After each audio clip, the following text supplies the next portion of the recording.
स्वागत है आप सभी का आपके अपने एक्सीलेंट क्लासेस में। डेली करंट अफेयर्स के लिए चैनल को सब्सक्राइब करना मत भूलिएगा। आते हैं आज के करंट अफेयर्स की तरफ। ये है क्वेश्चन नंबर फर्स्ट। यूएन महासभा ने हाल ही में सुरक्षा परिषद के कितने नए देशों के अस्थायी तौर पर इन्हें सदस्य के लिए चुन लिया है? तो जो सुरक्षा परिषद है वो संयुक्त राष्ट्र की 6 प्रमुख अंगों में से एक प्रमुख अंग है सुरक्षा परिषद। और जो सुरक्षा परिषद होते हैं इसमें 15 सदस्य होते हैं, जिसमें 5 स्थायी होते हैं और 10 अस्थायी सदस्य चुने जाते हैं। जो 10 अस्थायी सदस्य चुने जाते हैं 2 वर्ष के लिए चुने जाते हैं। तो जो सुरक्षा परिषद की 2022 और 23 का कार्यकाल होगा उसके लिए यूएन महासभा ने 5 नए अस्थायी सदस्यों को चुना है। तो 5 नए अस्थायी सदस्य चुने गए हैं। ये अस्थायी सदस्य हैं अल्बानिया, ब्राज़ील, गेवान, घाना और संयुक्त अरब अमीरात। तो कितने अस्थायी देश चुने गए हैं? 5 अस्थायी सदस्य चुने गए हैं। आते नेक्स्ट क्वेश्चन पर।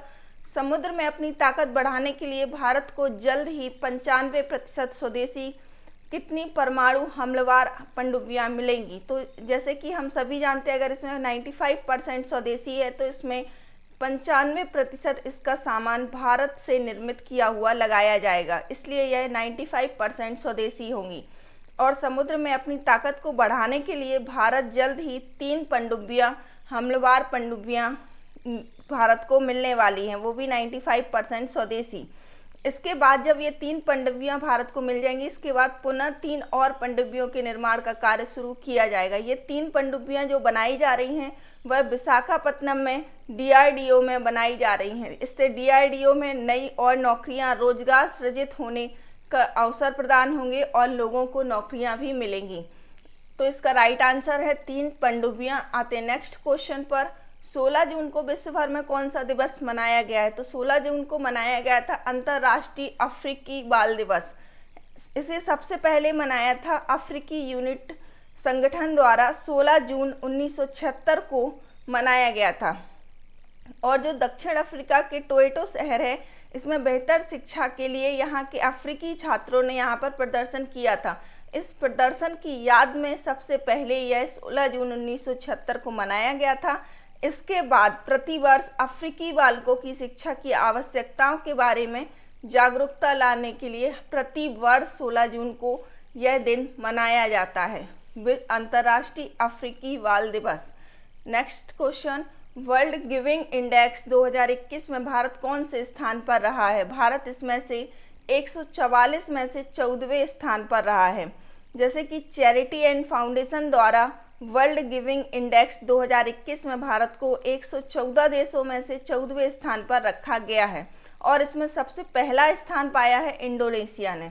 इंडोनेशिया इसमें फर्स्ट स्थान पर है। और जो चैरिटी एंड फाउंडेशन है वह यूनाइटेड किंगडम में एक अंतर्राष्ट्रीय संगठन है। चैरिटी एंड फाउंडेशन अंतर्राष्ट्रीय संगठन है जो दुनिया भर में जीवन और समुदायों के लिए दान देने को बढ़ावा देता है। जैसे कि कोविड-19 में आपने सुना होगा, प्रधानमंत्री मोदी ने इस देश को इतना दान दिया, या महामारी को लेकर जितने भी समुदाय बने हैं उनको दान देने का चलन चल रहा है। इसलिए कोविड-19 महामारी के कारण दुनिया भर में दान देने के चलन को और अधिक बढ़ावा दिया गया है। तो इसमें भारत 14वें स्थान पर है। आते नेक्स्ट क्वेश्चन पर। आईसीसी टेस्ट रैंकिंग 2021 में कौन सी क्रिकेट टीम पहले स्थान पर रही है? तो इसमें पहले, जैसे कि आप इमेज में देख पा रहे हैं, यह न्यूजीलैंड की क्रिकेट टीम है। तो न्यूजीलैंड पहले स्थान पर रहा है। आईसीसी टेस्ट रैंकिंग में न्यूजीलैंड 123 रेटिंग के साथ पहले स्थान पर है, जबकि भारत 121 रेटिंग के साथ दूसरे स्थान पर है। भारत के खिलाफ 18 जून से शुरू होने वाले विश्व टेस्ट चैंपियनशिप के फाइनल से पहले न्यूजीलैंड ने इस जीत के साथ ही 2 मैचों के जो सीरीज है 1-0 से अपने नाम कर ली है। 18 जून से भारत के खिलाफ जो विश्व टेस्ट चैंपियनशिप का फाइनल होगा उससे पहले ही न्यूजीलैंड ने 1-0 से 2 सीरीज का अपने नाम कर लिया है। तो फर्स्ट स्थान पर 123 रेटिंग के साथ है न्यूजीलैंड। इसका राइट आंसर होगा ऑप्शन नंबर डी। आते हैं नेक्स्ट क्वेश्चन पर। ब्रिटेन ने यूरोपियन यूनियन से अलग होने के बाद किस देश के साथ हाल ही में सबसे बड़ा व्यापारिक समझौता किया है? तो 47 सालों के बाद जो ब्रिटेन है वह यूरोपीय यूनियन से अलग हो गया था। यूरोपीय यूनियन में 28 देश का समूह था, जबकि अब 27 देश ही बचे हैं और ब्रिटेन ऐसा पहला देश बना है जो यूरोपीय यूनियन से अलग हुआ है। ब्रिटेन के प्रधानमंत्री बोरिस जॉनसन ने इसे ऐतिहासिक पल बताया था जिस पल यह यूरोपीय यूनियन से अलग हुआ था। और ईयू से अलग होने के बाद ब्रिटेन ने ऑस्ट्रेलिया के साथ सबसे बड़ा व्यापारिक समझौता किया है। जो ब्रिटेन है इसने ऑस्ट्रेलिया के साथ सबसे बड़ा व्यापारिक समझौता किया है और यह जो समझौता हुआ है वह किसी भी देश के साथ पहली बड़ी डील है। इतनी बड़ी डील अभी दो देशों के मध्य व्यापारिक समझौते में बिल्कुल भी नहीं की गई थी और दोनों देशों के बीच 20.7 अरब डॉलर का समझौता हुआ है। 20.7 अरब डॉलर का समझौता ऐसा पहली बार हुआ है जब दो देशों के बीच इतनी बड़ी डील की गई हो। तो इसका राइट आंसर है ऑस्ट्रेलिया। आते हैं नेक्स्ट क्वेश्चन पर। पूर्व भारतीय बल्लेबाज सुरेश रैना की आत्मकथा का नाम है। जो भारतीय बल्लेबाज है सुरेश रैना, इनकी आत्मकथा है believe what life and cricket taught me. तो इसमें इन्होंने बताया है कि इन्होंने बताया कि भारत के लिए अपनी यात्रा और सचिन तेंदुलकर के सुनहरे शब्द बिलीव को इसमें वर्णन किया गया है। इन्होंने बताया कि जो ग्रेग चैंपल हैं भारतीय खिलाड़ियों की एक पूरी पीढ़ी को तैयार करने का क्रेडिट ये डिजर्व करते हैं। उन्होंने जो बीज बोए थे या जो क्रिकेटर खिलाड़ी तैयार कर रहे थे उन्होंने 2011 के वर्ल्ड कप में उस बीज का फल देखा है। मतलब जब भारत ने 2011 में वर्ल्ड कप जीता था उसके बारे में इन्होंने इसमें जिक्र किया है। तो इनकी पुस्तक है believe what life and cricket taught me. आते नेक्स्ट क्वेश्चन पर। किस भारतीय पहलवान ने पोलैंड ओपन में स्वर्ण पदक जीता है? तो जैसे कि आप इमेज में देख पा रहे हैं ये हैं विनेश फोगाट। इन्होंने पोलैंड ओपन में स्वर्ण पदक जीता है। इस सीजन का इनका ये तीसरा स्वर्ण पदक है। पहला स्वर्ण पदक इन्होंने जीता था माटेओ पेलिकोन इवेंट में जो मार्च में हुआ था, उसमें इन्होंने स्वर्ण पदक जीता था। दूसरा स्वर्ण पदक इन्होंने जीता था एशियन चैंपियनशिप अप्रैल में, इसमें इन्होंने स्वर्ण पदक जीता था और अब ये इनका तीसरा स्वर्ण पदक है पोलैंड ओपन। तो ये हैं विनेश फोगाट। ये विनेश फोगाट ने पोलैंड ओपन में 53 किलो वर्ग में स्वर्ण पदक जीता है। इन्होंने फाइनल में जो यूक्रेन के खिलाफ इन्होंने कुश्ती लड़ी थी या यूक्रेन के खिलाफ इनकी जो पहलवानी थी, इसमें इन्होंने एक भी अंक नहीं गंवाया था। पूरे 8-0 से इन्होंने अपनी जीत हासिल की थी और यूक्रेन की क्रिस्टीना बेरेजा को इन्होंने हराया था।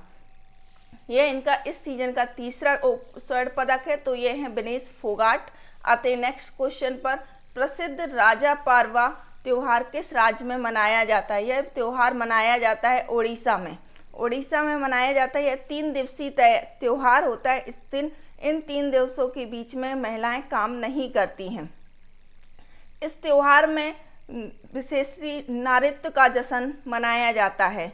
इसके लिए यह 3 दिवसीय त्योहार मनाया जाता है। और जो उड़ीसा पर्यटन विकास निगम है उन्होंने पीठा ऑन व्हील्स नाम से एक विशेष कार्यक्रम भी शुरू किया है इस त्योहार की शुरुआत में। और यह 3 दिन का कार्यक्रम होता है। जून के मध्य में यह त्योहार हर साल मनाया जाता है और हमारे उड़ीसा के सीएम हैं नवीन पटनायक। तो यह त्योहार मनाया जाता है उड़ीसा में। आते नेक्स्ट क्वेश्चन पर। नाटो शिखर सम्मेलन 2021 का आयोजन कहाँ किया गया है? नाटो शिखर सम्मेलन 2021 का आयोजन किया गया है। इसमें बहुत ही अहम फैसले भी लिए गए हैं, जैसे उत्तरी अटलांटिक संधि संगठन की 31वीं बैठक 14 जून 2021 के ब्रुसेल्स के बेल्जियम में आयोजित हुई थी। तो इसका राइट आंसर होगा बेल्जियम। बेल्जियम में इसका आयोजन किया गया था। इस बार का जो शिखर सम्मेलन हुआ है वह भारत के लिए बहुत ही महत्वपूर्ण है क्योंकि इसमें चीन की आक्रामकता को बढ़ रही है उसको रोकने का, उसकी सैन्य गतिविधियों पर लगाम लगाने का निर्णय लिया गया है। और चीन पर अगर लगाम लगाई जाती है तो इसके लिए भारत से अच्छा तो कुछ भी नहीं होगा। जो नाटो है इसकी स्थापना 1949 में की गई थी और इतिहास में ऐसा पहली बार होगा जब नाटो ने 70 साल में पहली बार चीन को पूरे विश्व के लिए एक बड़ा खतरा बताया हो। इसमें जो नाटो है इसमें उत्तरी अमेरिका और यूरोप के कुल 30 देश शामिल हैं और इसमें कोई भी एशियाई देश नाटो में शामिल नहीं है, अर्थात भारत इसमें शामिल नहीं है। इसमें केवल उत्तरी अमेरिका और यूरोप के कुल 30 देश शामिल है। तो इसका राइट आंसर है बेल्जियम। आते हैं नेक्स्ट क्वेश्चन पर। ये हमारा आज का लकी क्वेश्चन है। आपको बताना है कि हाल ही में जो चर्चा में रहा पक्के टाइगर रिजर्व, यह कहाँ पर है? असम, अरुणाचल, मध्य प्रदेश, महाराष्ट्र। हम आपकी हेल्प के लिए मैप भी लगा देते हैं। आपको बताना है कि यह पक्के टाइगर रिजर्व कहाँ स्थित है। Thank you for watching. Have a awesome day. पढ़ते रहिए, बढ़ते रहिए।